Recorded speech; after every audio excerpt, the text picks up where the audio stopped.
Vaxxed, yeah, from cover-up to catastrophe was a game changer, really, in many ways. Why? Because it was the first time ever in the history of this whole movement, certainly in the 25 years that I've been involved in it, that we had an insider, someone coming from the Centers for Disease Control and Prevention, a senior scientist who was involved in designing vaccine safety studies, collecting the data, analyzing the data, writing the papers, coming forward and saying, we have lied. We have found an association, a causal association between measles, mumps, rubella vaccine and autism risk, and we decided not only to cover that up, but destroy the documents so that there would be no record that we had ever found this effect in the first place. Dr. William Thompson, really it's fascinating how one man can change the whole discussion, can throw the whole thing into confusion, and that's exactly what he did, the first time ever in the history of the world. And it really changed everything because they had no idea how to deal with this.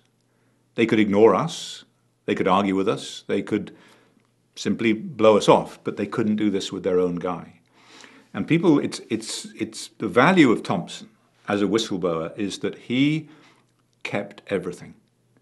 He kept all of the documents, he kept all of the analysis, all of the serial iterations of what they did and why they did it and why they changed it and what they changed. And he did this because he was never, as a whistleblower, as a witness, going to speculate. He was never going to say anything that he could not substantiate, could not support with contemporaneous documentation. And that made him so valuable to us and so dangerous to the other side. So while his colleagues believed that they had destroyed all of the offending documents, Thompson had kept everything and gave it to us. And on that basis, we're able to make Vaxxed, and it now must be one of the most censored films, certainly one of the most censored documentaries in the history of the world. And the thing about censorship is it has the opposite effect to what they're trying to achieve. Everybody wants to watch it. Once you start trying to tell the people of the world what they're going to see and think and read and write and discuss, then they get angry. And they want to see this film. And that's exactly what's happened. And it's had a profound impact. And just to kind of summarize the impact, to quantify it, every year there's a poll. It's called YouGov, Y-O-U-G-O-V. I think it's out of The Economist. And it asks the question, do you believe vaccines cause autism? Completely unrelated to our movie. Now, in 2015, before the film came out, 13% of people said probably or definitely. 1 year later, after the film had been out, but before it had been on tour and before Polly had done her bus tour twice around the United States of America and elsewhere, that number was 31%. 31% can win an election. 31% is huge. And I think that is why the reaction to Vaxxed was so vitriolic, so angry.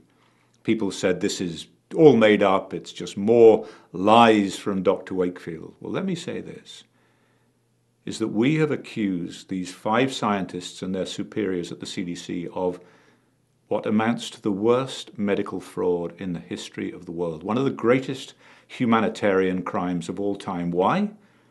Because these doctors were sworn to protect the health and safety of American children. They did completely the opposite. So, if there had been one word of a lie, one word of that film that was false, we would have been sued to the moon and back again. And there's been not a whisper, not a single whisper. Why? Because they know it's the truth. And they know that if they sued us for defamation, that would lead to more discovery. And discovery is not what they want. Well, the journey for Vaxxed started with meeting up with Del Bigtree at a fundraiser, actually, and Del became the producer on the film.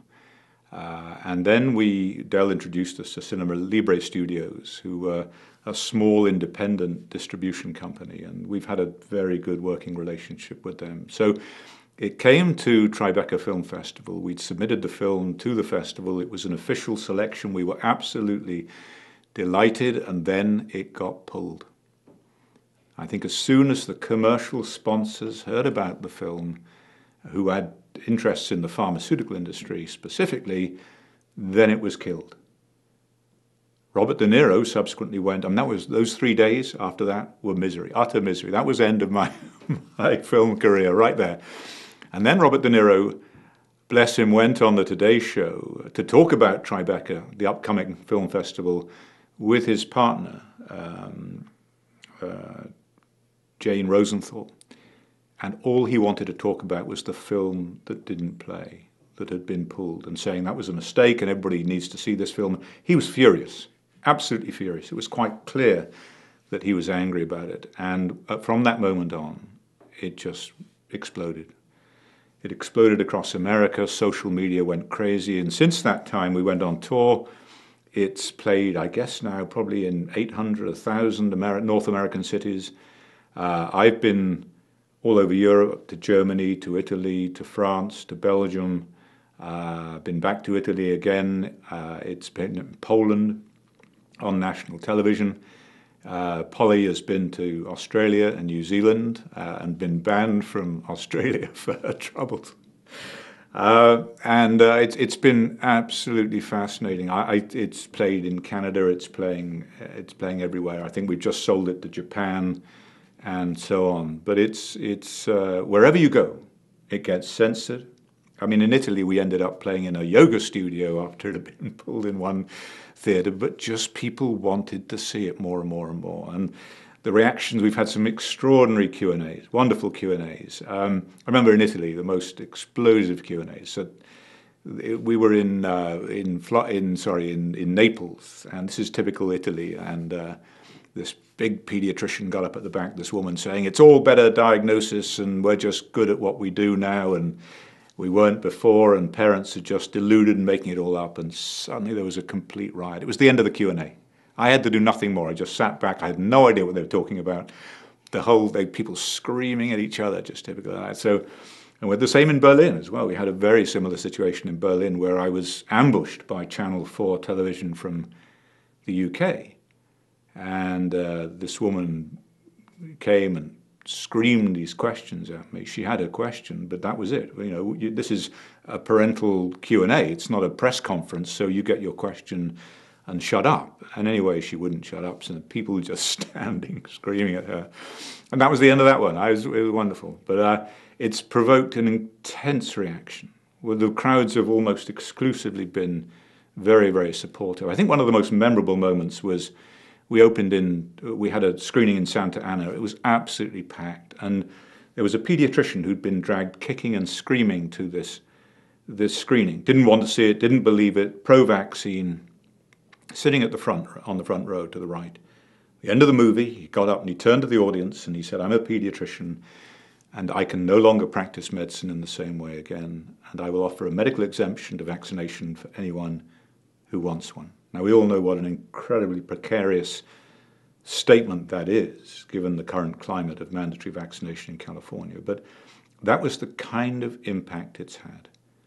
And as Polly has now gone on tour around the country with the Vax Bus, collecting these extraordinary stories, these heartrending stories of children not only developing autism, but developing a whole slew of neurological and immunological problems right the way through to sudden infant death syndrome, that we've had an increasing number of medical professionals, professors of medicine, nursing staff, chiropractors and others coming forward and saying, I've changed my mind.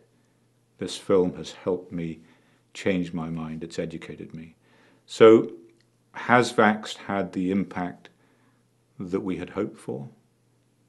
It's exceeded every expectation. I mean, it's been an extraordinary experience, and it's opened up a lot of people's minds to this issue.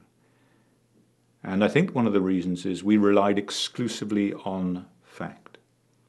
People said, why didn't you include this? Why didn't you include that? Thompson gave us these facts, and we stuck to those facts that were clearly provable, demonstrable by reference to the documents. And for that reason, it passed legal muster. You know, it was signed off. The distributor was happy with it. The movie theatres were happy with it. And there has not been a hint of recrimination in terms of people suing us for the content of the film, because, again, it's true.